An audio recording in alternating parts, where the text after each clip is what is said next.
Greetings, Earthlings. You are now watching Outside the Box, the portable podcast that goes directly to the source of the most iconic guests in the industry, masters of their craft in all different arenas. I am your host, Okwerdz, and today we are in Sacramento, California, and we got an epic show as always, or as the kids would say, it's going to be lit. But we're on a time schedule, so I'm just going to keep this shit rolling. We're going to get right into it. I'd like to welcome to the show one of the illest and most successful independent rap artists of all time, record label owner, a father, one of the dopest artists I've ever been able to be on the same song as. Please put your emoji hands together at home for the Atmosphere frontman himself, the boy Slug. Hey. What's good with you, man? How are you, man? Man, I'm doing good, man. Thanks for having me on the show, man. Hey, I appreciate you letting us commandeer your bus for a minute and put all this weird shit everywhere. We got tripods on the couch and whatnot. We got technical difficulties, but, you know, we're making it work. That's what this show's all about. I like it. You know what I mean? We go wherever the podcast is, man. So you're on a California tour right now. Yes, sir. And how's the West Coast been treating you, man? Good? So far, so good. You know, tonight here in Sacramento, this is the third show. Yep. We've had two. Sold out. One in Berkeley the other night. That was a good one. The one the night before was San Francisco. We made it through the Bay without anybody trying to break into our bus. So far, it's a success, you know? Hell yeah. I'm sure it had pretty good turnouts and whatnot usually. I mean, turnouts were great. The kids were great. People were great. The people beautiful. You know what I'm saying? Like, it's been good. Yeah, man, it's dope to see that you've been doing this for so many years and still, like, you know what I mean, come pretty much anywhere and sell out a show. You know what I mean? It's got to be a dope feeling, man. Like, hey, we're fortunate. You know what I'm saying? Most definitely. You know, you throw around the word blessing enough, and it starts to feel like you water it down. So I'm careful. So now I just say we're fortunate. We're very fortunate to be in the position that we're in. That's a good way to put it, man. That's a good way to put it. I mean, the last album you dropped was Fishing Blues, correct? Yes, sir. It's a dope-ass album. I really enjoy it. If you only heard it, you need to cop it. Thank you. I think my favorite song on there is Pure Evil. I think it's a great song.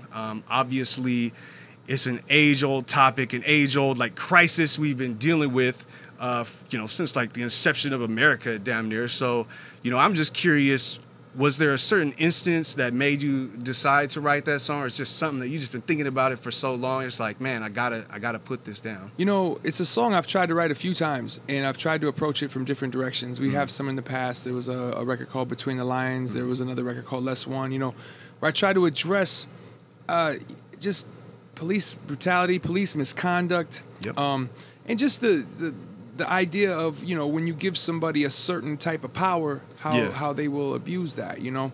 And this time I wanted to really try to write it from the perspective of the police officer. You know what I'm saying? Because you hear these people throw around these arguments, especially lately, about, you know, how they say not all cops, or there's good cops, or there's this or that. You know, and the bottom line is, it's like, man, there ain't no good people, there ain't no bad people. Like, there's just people. And any one of us at any given time, as flawed as we are, can make horrible decisions, can do things, you know, in a way that is not, it's not good for the rest of the population. You know what I'm saying? And so, and some of these people happen to be police officers. You know what I'm saying? A lot of them. And so I tried to write that from, you know, in my perspective, there's no such thing as a good cop. I agree. You might be a cop that follows the rule book, but the bottom line is, if you're not trying to do anything about the problem that's obviously existing here, if you aren't stepping forward to speak on behalf of the people that you're protecting, you're just as bad. You know what I'm saying? I agree completely. So I tried to write from the perspective of a cop who maybe doesn't realize he's a bad cop. Yeah. Even though he is. You know what I'm saying? It was a very creative take, and the beat slaps. I love all the little, like, singy parts to it as well. Like, it sounds really good as well, man. Thank you. I really enjoy that song, man. You got a new album in the works already? We're writing. It's probably about that time, huh? Yeah, well, see, here's what happened. We got our respective partners pregnant, both of us. So congrats. Thank you. So we're taking some time off to stay off the road, and so while we're working on our families and our households, we're also gonna make some more music. It's a little sooner than we usually would jump back into it, but probably bring out some interesting music too. You know, all life does. I keep keep popping out babies, and so it keeps infecting my music already. You know what I'm saying? And so but this is gonna be an interesting couple of months here, I think. That's what's up, man. Well, we're gonna be looking for that. And aside from the new album, I've seen that you've been popping up on a few features lately. I think someone said something about a new Evidence joint. The album. Yeah, you on man, that? Is there anything you could tell us about that? I'm on one of the records on there, man.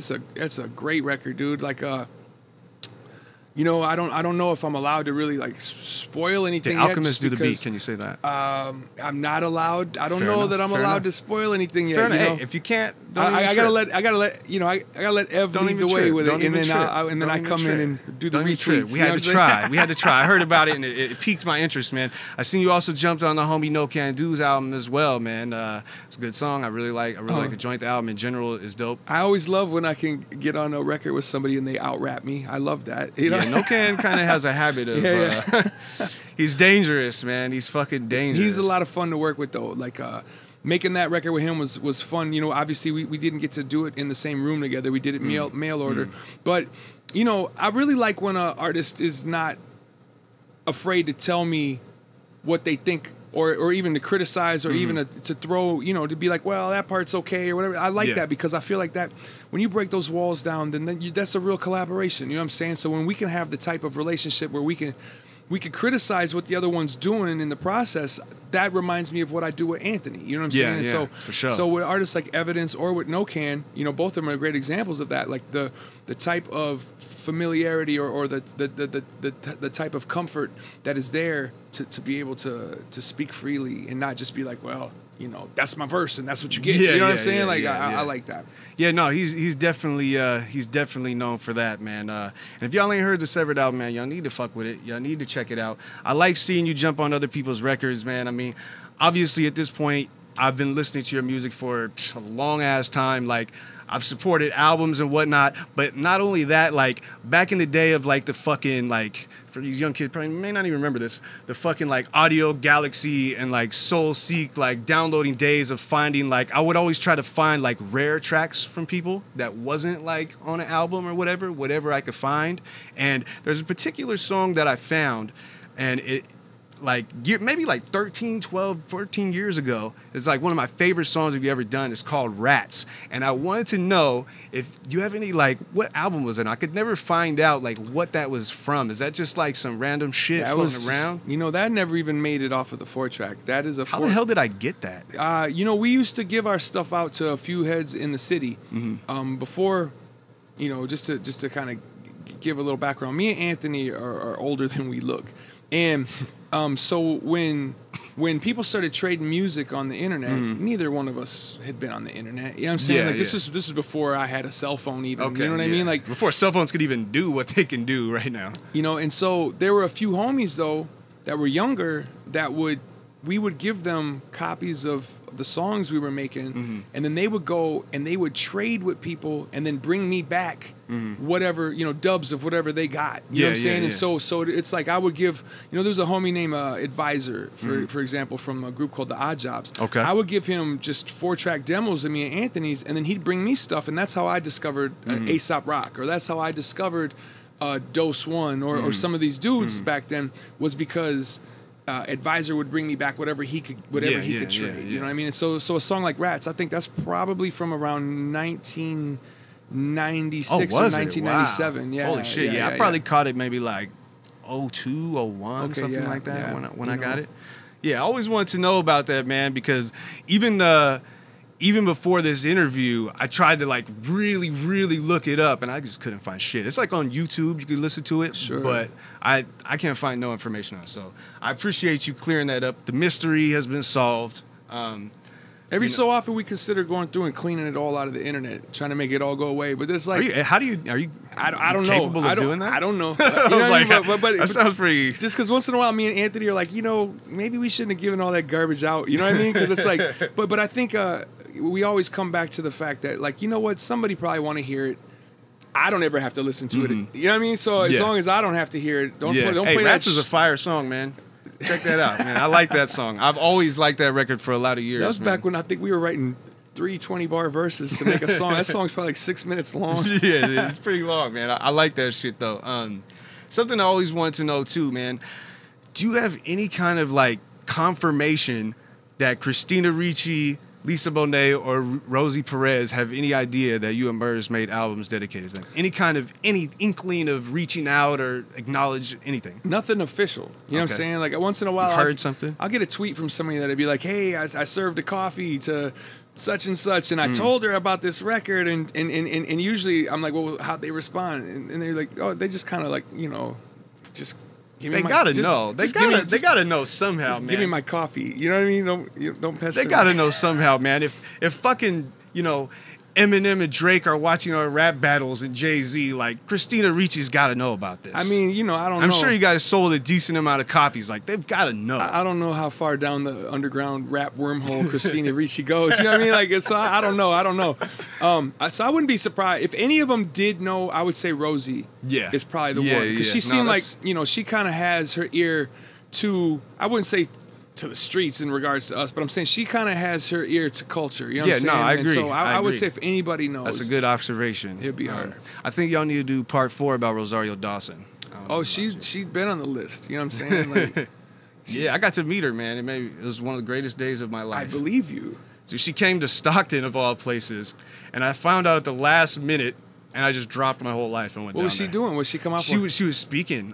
You know, she's very, you know, political activist type stuff. So she was just. Oh, she was banging for Bernie there for a minute. Yeah, exactly. And she was kind of on a little tour, and she happened to stop by. I was just like, I don't care what's happening in my life right now. I'm out of here. I have to go meet her. I listened to her talk. It was like a real like intimate like room. Not that many people. It was fucking dope, man. Oh, she's beautiful. She's so beautiful. I contemplated naming my last son Rosario. It's like, yo, let's keep it real. Like, shouts to Rosario.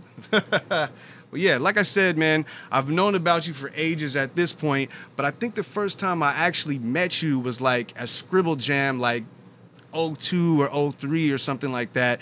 I believe even a very young Mac Lethal with hair at the time introduced us. So shout out to Mac, man. I wanted to, you know, all the people that know that this interview is happening, everybody wants to know about Scribble Jam. Everybody wants to talk about Scribble Jam. I'm just curious, like, what's your most fond memories of not just, you know, performing and being there, but of battling also? Because, you know, most of the people that watch this are battle fans, and they want to know this kind of stuff. You know what I mean? What was it like for you battling and stuff like that? I don't know how many of your fans what percentage of them even know that used to rap battle a lot. But sure.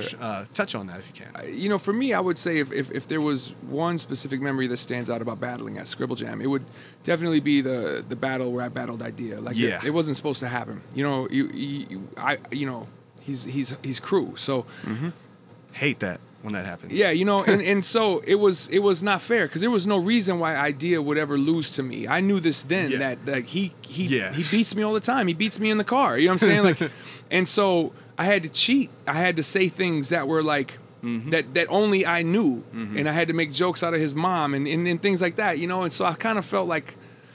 But I wasn't trying to throw it. You know what I'm saying? Yeah, and so it's like I had to do what I had to do, and that will always.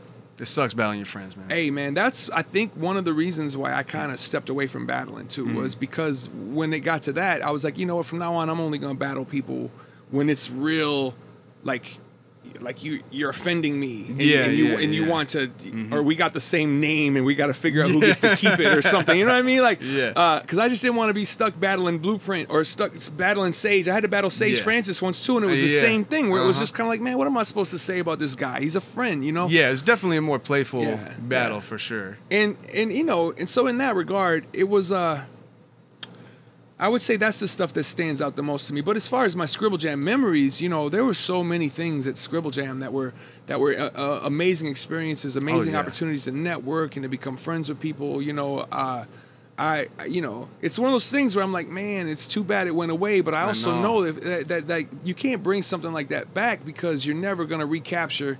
Or if you do bring it back, just count me out. Because I don't want to show up and be like, oh, this is disappointing. Let it be new for the new school. You know what I'm saying? Like, us old heads got no business being in there like that. You know what I mean? Like, we were supposed to be sitting on the couch watching the Waltons or some shit. Like, but Ohio was a great place for those types of things to take place because it was neutral ground for the coasts, especially. You know, even Chicago. Yeah, definitely. And then people would show up and not be ready or not anticipate a dose one to pop out of Ohio and to start taking heads. You know what I mean? So I always thought that was exciting that they had that they created that in Cincinnati. Yeah, it was a really fun time, man. It was dope, like for us as like younger battle rappers. You know, at the time, like where we could like.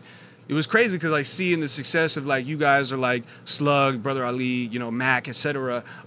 You know, we damn near got to come up around a lot of that stuff, being at Scribble Jam and stuff, and it was real dope and influential for us, and it really helped us. Like at the time, like when you're just, you know, not, you know, mainly focused on battle rap stuff, it's like, you know, at that time, Scribble Jam, like, this was it. Like, you win Scribble Jam, you're the man. And everybody was so pumped up about that. And then come to find out that it was just training to, like, what was going to come next. Sure. You know what I'm saying? Oh, because, where it went, I got out at the right time. You know what I'm saying? Like, because where it went, I would have never been prepared for that. You know what I mean? It's an insane world, man. Do you watch much, like, modern battle rap at all? Or you stay in tune a little bit? I only, when something pops up on my radar or somebody sends me a link like, yo, you got to see this, I always peep. But I'm you know, I'm not doing the pay-per-view. I'm not doing, you know, I'm not in it that heavy. Yeah. But when I see something cross my radar, or the little one of the big ones, the little corners of the internet that I go to, when I see something there, I tend to peep it just because I want to see like who's cracking jokes. You know what I'm saying? Yeah. You know, I just saw a trailer for that movie. Yeah, Bodied. That, I mean, that excited me. When I seen that, I was like, right? "Oh man, this is gonna." Crazy, I don't even know if I understand what the movie is quite about. Even you know what I'm saying? Exactly. So like, but you know that something's going down. I know it's gonna be tight though. Yeah, it's crazy. Battle rappers is going to all these different worlds, man. Like now, there's this TV show with Method Man called Drop the Mic. Then they've had me come help out a little bit on some of it, where you know we're writing raps and coaching celebrities on how to battle each other. See, that's how out of the loop I am. I didn't even know about that. Like, yeah, it's coming out in October. They had me help out on a few episodes. That's and tight. I just got a packet to try to submit to be like a writer on the show and stuff. So it's an interesting time for all that kind of media and whatnot, man. Like, there's a story about Scribble Jam that anytime, you know, every so often, like some people, you know that I've done a song with you or like, you know, met up with you at a certain time. A lot of people have asked me like, you know, is Slug a cool person? Like, how is he? Da-da-da. Oh, he an asshole. There's always this story that I bring up, and I don't know if you even remember it. It had nothing to do with me and you or anything like that. It's just something I saw from afar. I remember it was either the first or second year that I went to Scribble Jam.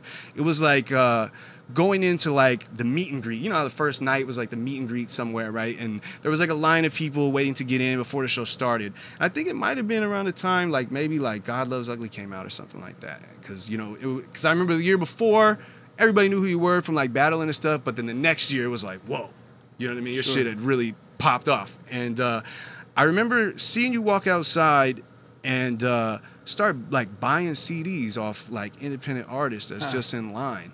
And I'll never forget that. That was really dope. I always tell people that you're one of the most humble dudes that I've run into and stuff. I mean, like, you don't got to deal with low-life scum like myself. You know what I'm saying? And we're over here doing a podcast and whatnot. So, you know, I don't know if enough people tell you that, man, but you're always appreciated for the things like that you do, man. That's what I've told that story to many people. Thank you. In my days, man. So I appreciate that. Yeah, most definitely. I mean, Scribble Jam was some wild times, man. I got some dumb stories too, man. Like when I was like 19 or something, I got kicked out for underage drinking, and a fan saw me in the parking lot and gave me a T-shirt, a different T-shirt that he had, and I snuck back in. And fucking me and Nocando, like, and everyone from Cali, we like trashed the Budget Host Hotel, and like a fucking pimp who lived there fucking pulled a gun on me and Nocando, like just stupid shit out there, man. Like it's always a fun times out in Cincy, man. I'm gonna miss it, even though it's a little crazy. But I think right now we're going to take this time to get into a couple of the social media questions that we took. And if you ever want to get your shit shouted out on the podcast, just watch for my posts and leave a comment, and we're going to pick the best ones. No corny-ass questions, please. So we're going to get into the first one. Comes from the homegirl Tracy from Facebook, representing Thud Rumble and the Scratch Pickles and all of that. Her question is, she says, Soundset just celebrated 10 years. What has the evolution been like? What have you learned? And how has it benefited Rhymesayers with acts like Gucci Mane, Lil Uzi Vert, and Travis Scott on the bill? How has it been received? I mean, you know, when Soundset It's a long question. When Soundset first started out, it was basically atmosphere and friends. Yeah. And it was cool because it spoke to the scene in my city who were into that. Yeah. But it also kind of it was I guess you would say exclusive. There was an exclusivity. You got to be in the cool kids club to care, kind of a thing, you know. Mm-hmm. And after a few years of doing it like that, we were like, man, like I don't know that this is what our scene needs. Yeah. I don't know that our scene needs to continue to have this like cool table that we all sit at and separate ourselves from the rest of this music that we love. You know what I'm saying? And not only that, but I feel like people didn't understand that an artist like me could groove with other artists and move in those circles. You know what I'm saying? Yeah. And so it just gave people, I think, a preconceived notion of what we were about. You know what I mean?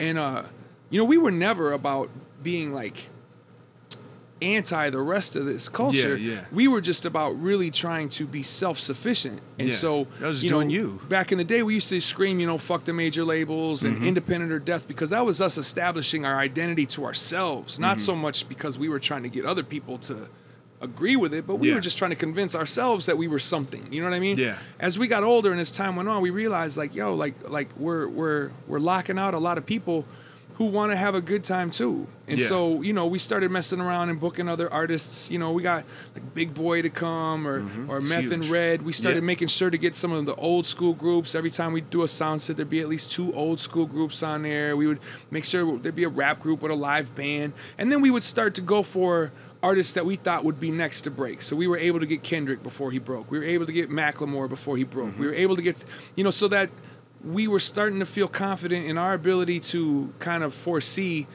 what was going to be the future, so that people could be like, yo, I saw Big Sean before he was a star. I saw Kendrick before he was a star. And then from there, it was like, well, where do we go next? You know, for like this year, this last year, we had T.I. Yeah. Where do you put T.I.? T.I., he's kind of like an old school artist, but he's also a major artist. And so it sounds weird to say T.I. is old school. Fuck. Yeah, right? Sorry. You know, or Gucci, who is like the hot new artist, you know what I mean? And basically, I think we just tried to really get Soundset to be the real tree that this is. You know what I'm saying? Yeah, to speak to all the different types of people that love this music. And then this way, people who come see Gucci can have an opportunity to go, yeah, I don't like Atmosphere. I saw them. They sucked. People that come see Atmosphere can have an opportunity to be like, oh, I saw such and such. I don't like it. He sucked. But at least now you've been exposed to this so that you can no longer...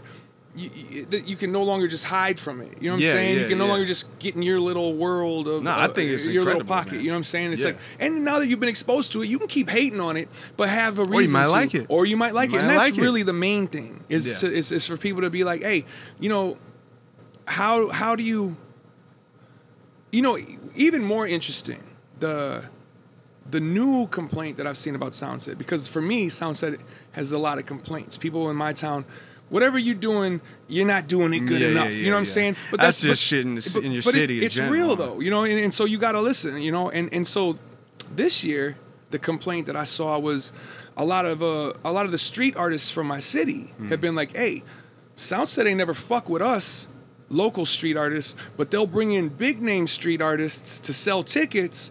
But why don't they put any of us local street artists on? And that's a valid question. You know what I'm saying? And so to me, that's the next step, is to figure out, okay, how do we incorporate... on after that? Even though for the last 20 years of my career, the local street artists been making fun of me. Didn't fuck with you. And never fucked with me. You know what I'm saying? They've been clowning me. That's Now it's like, hey, what the fuck? You know what I mean? But I get it though. Like, you know, and so it's valid. And so now to me, that would be the next move, is how to look back at this from a local level and go, okay, now how do we make sure to incorporate whoever is really hot locally from that street side of shit? You know what I'm saying? And so, and because we can all grow. Ain't none of us perfect. You know what I'm saying? Like, we're all learning as we go. You know what I mean? So that's what's on my mind. Now, granted, I'm just one voice in a conglomerate of people that throw this event. And truthfully, I'm a small voice. You know what I'm saying? Like, my stake in Soundset is not huge. But you like the most recognizable face, I'm so the everybody most recognizable one. looks at you. So that's why when I got on stage this year and announced this is the last Soundset, people took it serious. People were like tweeting afterwards. Soundset's over. Not mad, just more like, oh. And then when they announced Soundset 2018 already, then I got people going, I thought you said it was the last one. And I'm like, fake news. You gotta fuck with them a little bit, man. It is the last one. It's the last one. There's no more fucking Every single Soundsets. one is gonna be the last one. I'm gonna have to check it out before it really ends. We're getting towards the end of this interview. We're getting close. But one thing that we do for every guest is called the Okwerdz Top 3. And every guest, I will ask you your top 3 of all time of one topic, depending on who you are. So I believe we have decided for Slug of Atmosphere, what are your top 3 rap artists that you would like to collab with that you haven't done a song with yet? Oh shit. Anyway, they have to be alive. We'll make that rule. Okay. Scarface. Oof, that's a good one. Black Thought. And man, it's tough. It is tough. See, I got to answer it every episode too, but I've cheated. Scarface, Black Thought, and man, Snoop. There you go. Hey, if y'all out there, y'all heard it. That way, I got it East Coast, West Coast, down south. Yeah, okay. We gotta make it happen, man. I think for me is Ice Cube hands down. It's my favorite rapper of all time. I gotta say Jay-Z, and just for like a newer generation cat, I'm gonna say Schoolboy Q. I love Schoolboy. See, I should have thought about the newer generation thing. And I would have said Cube because he really is one of my favorites. But I feel like I don't know what kind of song me and him would make. Me and Snoop, we could make a whole album. I already know. We got a ton of shit we could rap about together. But like me and Cube, I don't know how we would even make that work. You guys are pretty like-minded in a lot of ways, though. I think you guys could make it work in somehow. Me and Cube? I think you guys could make something work. Are we there yet? Would be the name of our joint. That would be tight, man.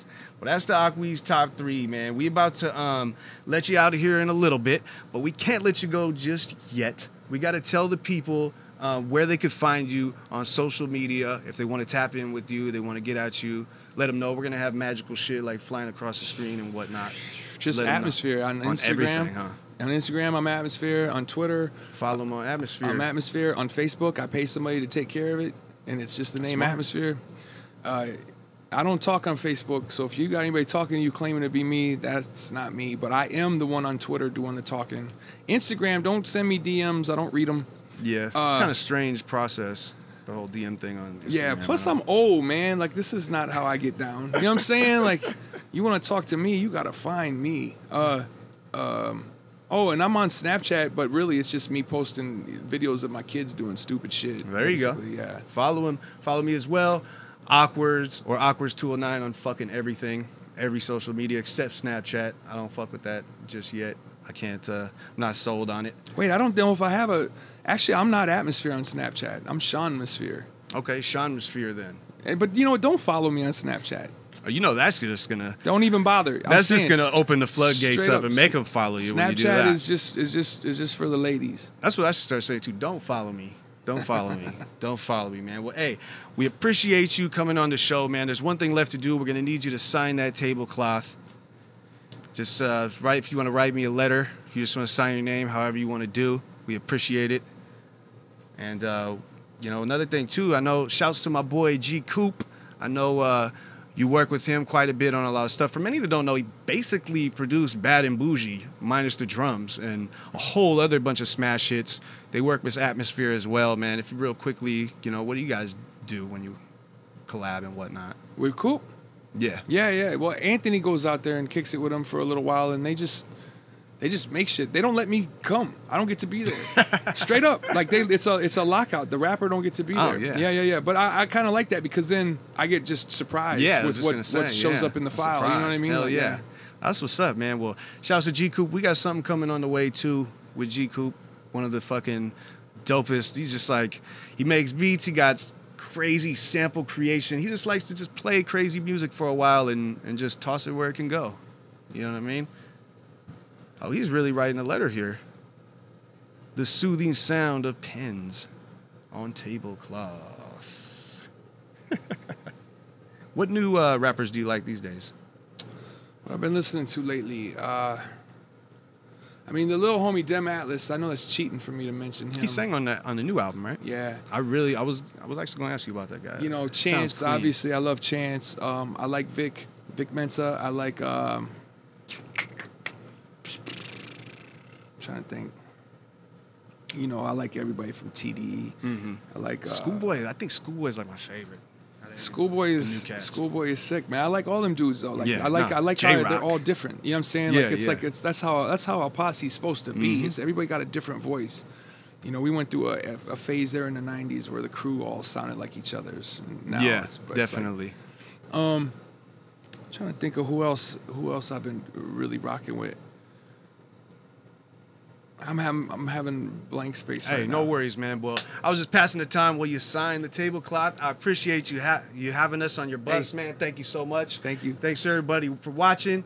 Outside the box, bah. And that's that. We don't have to do the Nardwuar thing. Doot doot doot doot doot. Doot doot.